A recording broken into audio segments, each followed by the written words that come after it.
அல்லவோ. இதை சிறப்பாய் கொண்டாடிடவே புறப்பட்டு வாரீர் தோழர், தேவதாயின் மாதம் இது அல்லவோ.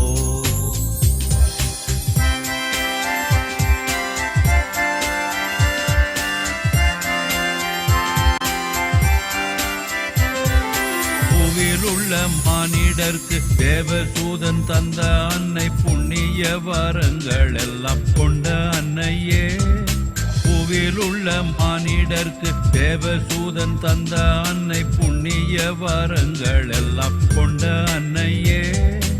அவளுடன் நாம் எல்லோரும் தேவமாரி பாதம் கூடி, அவளுடன் நாம் எல்லோரும் தேவமாரி பாதம் கூடி, ஆனந்தம் மிகுந்த பல கீதங்களை பாடுவோமே. தேவதாயின் மாதம் இது அல்லவோ. இதை சிறப்பாய் கொண்டாடிடவே புறப்பட்டு வாரீர் தோழர், தேவதாயின் மாதம் இது அல்லவோ.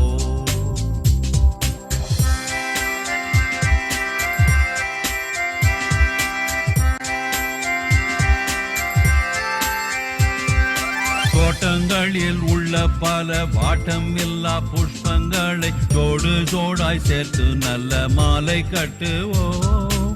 தோட்டங்களில் உள்ள பல வாட்டமில்லா புஷ்பங்களை தோடு தோடாய் சேர்த்து நல்ல மாலை கட்டுவோம்.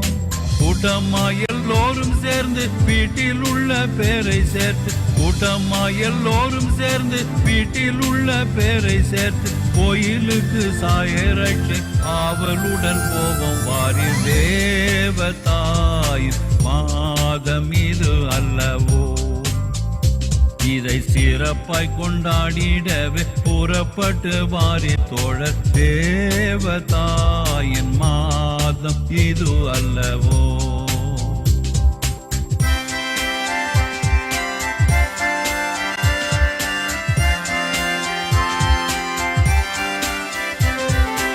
ஒவ்வொரு வீட்டார்கள் எல்லாம் ஒவ்வொரு நாள் சிறப்பிக்க ஒப்பந்தமே செய்தால் ஒரு தப்பு இல்லையே. ஒவ்வொரு வீட்டார்கள் எல்லாம் ஒவ்வொரு நாள் சிறப்பிக்க ஒப்பந்தமே செய்தால் ஒரு தப்பு இல்லையே. இவ்விதமாய் செய்தால் பலன் எவ்வளவோ கூடி வரும், இவ்விதமே செய்தால் பலன் எவ்வளவோ கூடி வரும். இந்த மாதம் எல்லோருக்கும் நல்ல அதிர்ஷ்டம் உள்ளதாகும், தேவதாயின் மாதம் இது அல்லவோ. இதை சிறப்பாய் கொண்டாடிடவே புறப்பட்டு வாரீர் தோழர், தேவதாயின் மாதம் இது அல்லவோ.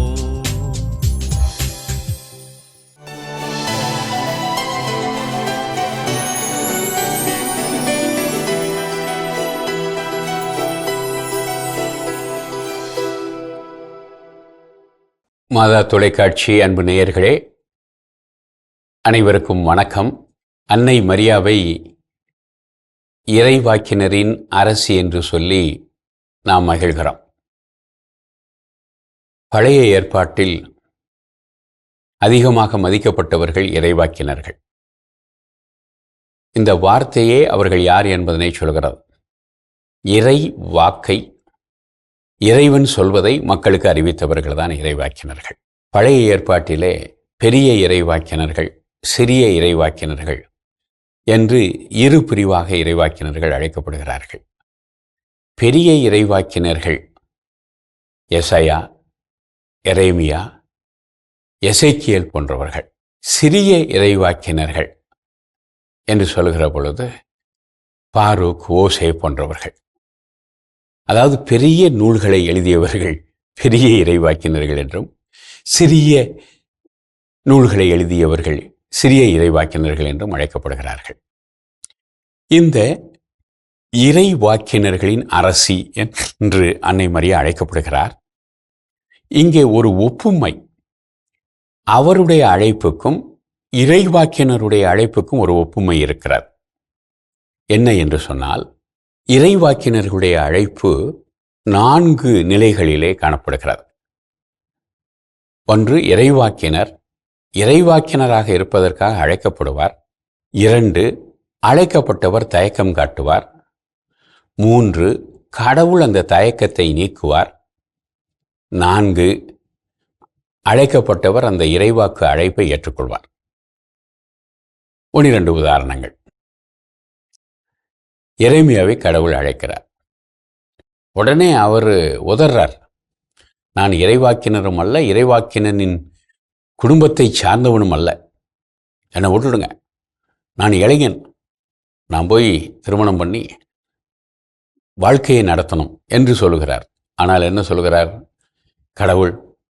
நான் சிறியவன் என்று சொல்லாதே, நான் உன்னுடைய இதயத்தில் எதனை இடுகிறனோ அதனை உன் உதட்டால் அறிவி என்று சொல்கிறார்.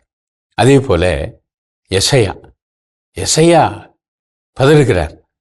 நான் அசுத்த உதடுடையவன். ஒரு அழகான இறையியல் காரணத்தை சொல்லுகிறார். அசுத்த உதடுடையவன் எப்படி ஆண்டவருடைய வார்த்தையை அறிவிக்க முடியும்? அதனால் என்னை விட்டுவிடும் என்று சொல்கிறார். ஆனால் கடவுள் வானதூதர் வழியாக ஒரு தீப்பிழம்பை எடுத்து அவருடைய உதட்டை சுட்டு அவரை புனிதப்படுத்துகிறார். அதன் வழியாக அவர் புனிதமடைந்தவராக மாறுகிறார். அதற்கு பிறகு இறைவாக்கு வருகிறது, யாரை நான் அனுப்புவேன்? இதோ அடியேன் இருக்கிறேன், என்னை அனுப்பும் என்று எசையா கூறுகிறார். இந்த 4 நிலைகளும் அன்னை மரியாவினுடைய அழைப்பிலும் இருப்பதை பார்க்கிறோம். அன்னை மரியாவை இயேசுவினுடைய அன்னையாக இருப்பதற்கு கடவுள் அழைப்பு விடுக்கிறார்.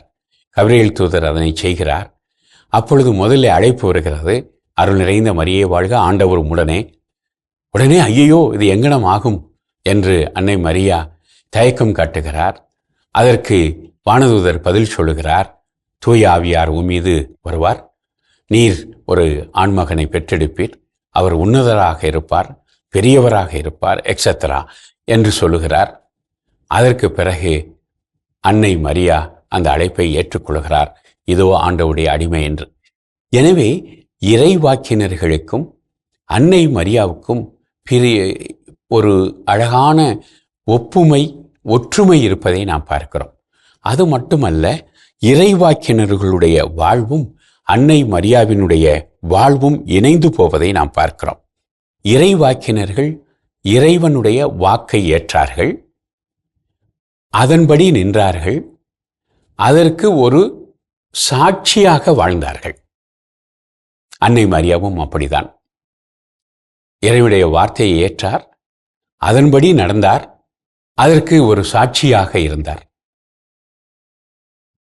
எனவே இறைவாக்கினர்கள் போல அவர்களுடைய வாழ்வும் இவருடைய வாழ்வும் ஒத்துப்போவதை நாம் பார்க்கிறோம். பிரிக்கப்பட முடியாத ஒரு சிறந்த அடையாளமாக இறைவாக்கினர்களுக்கு இருக்கிறார். எனவே இறைவாக்கினர்களுக்கு அரசியாகிய அன்னை மரியாவை போற்றுவோம். மரியே வாழ்க.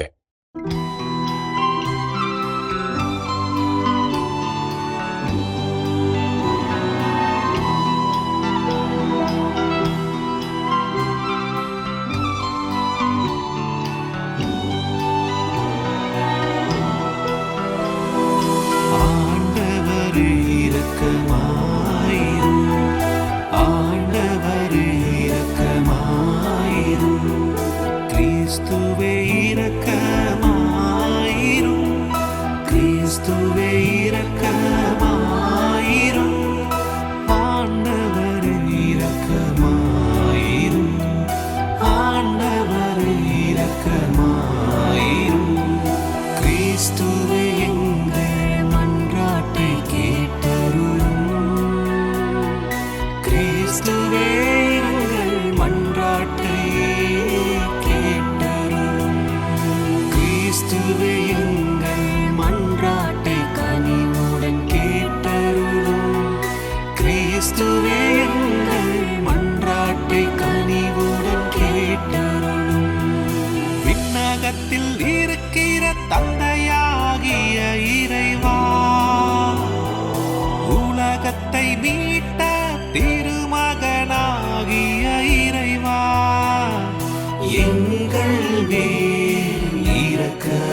இறைவனின் செம்மறியே, எங்கள் மன்றாட்டை கேட்டருளும்.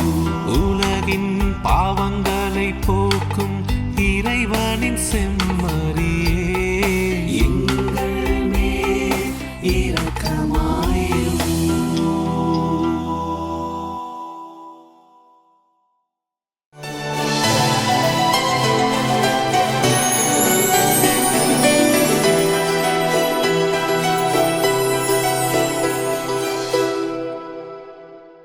வணக்கம் இனி இதயங்களே, என் வாழ்வில் மரியா என்ற இந்த சிறப்பு பகுதியில் 2 மாணவிகளை நாம் சந்திக்க இருக்கிறோம். வாங்க சந்திக்கலாம். வணக்கம்மா. வணக்கம் சார். உங்க பேர் என்ன? அமலர் பவமேரி. உங்க பேருமா? ஜெர்லின் சார். ஜெர்லின், எங்க இருந்து வரீங்க? நான் திருச்சி சார். இங்க சென்னையில வந்து ஸ்டெல்லா மெட்ரிட்டனா காலேஜ் ஆஃப் எஜுகேஷன்ல வந்து ஹாஸ்டல்ல தங்கி படிச்சுட்டு இருக்கேன். ஓகே, என்ன படிக்கிறீங்க Jerlin? B Ed second years. Okay, நிறைய படிப்புகள் இருக்கு, ஏன் பிஎட் தேர்ந்தெடுத்தீங்க?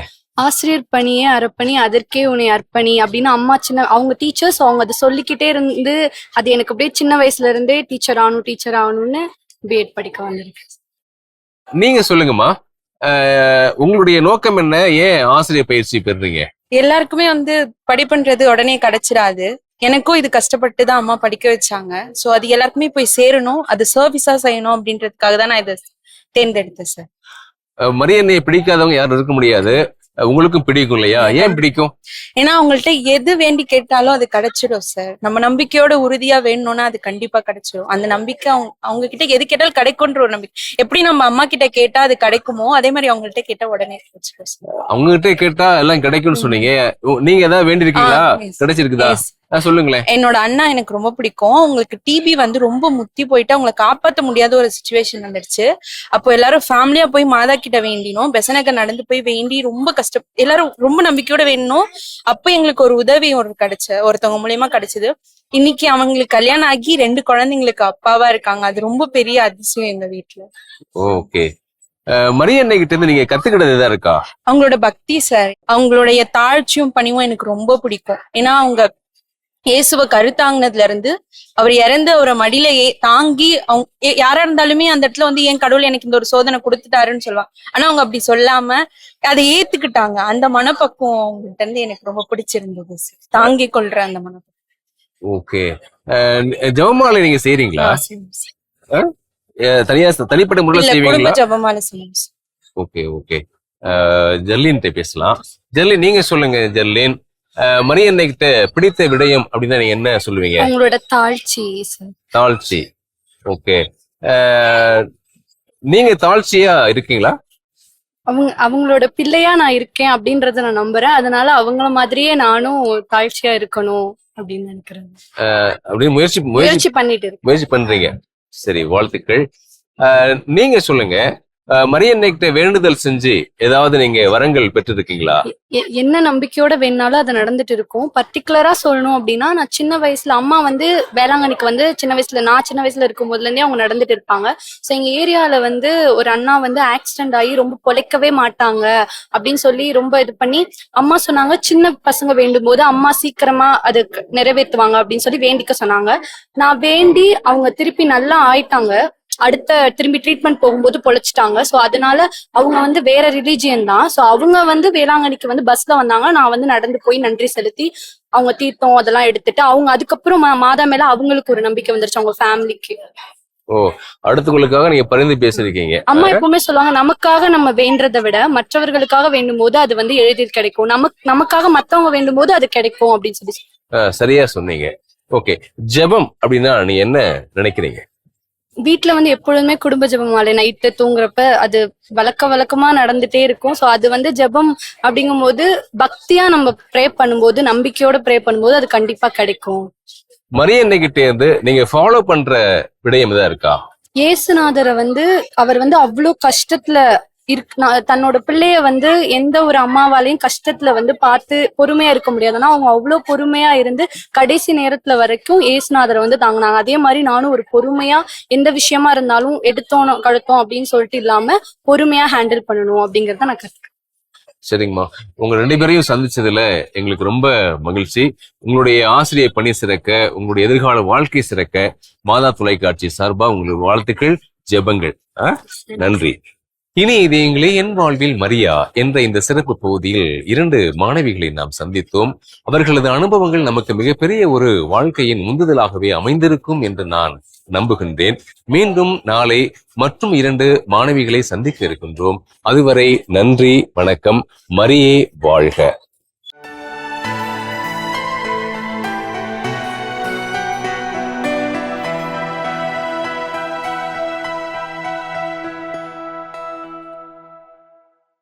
எல்லாமல்ல இறைவாம், உம் திருமகனும் எங்கள் தாயுமாகிய கன்னிமரியாவை இறைவாக்கினரின் அரசியே என்று நாங்கள் போற்றுகின்றோம், வணங்குகின்றோம்.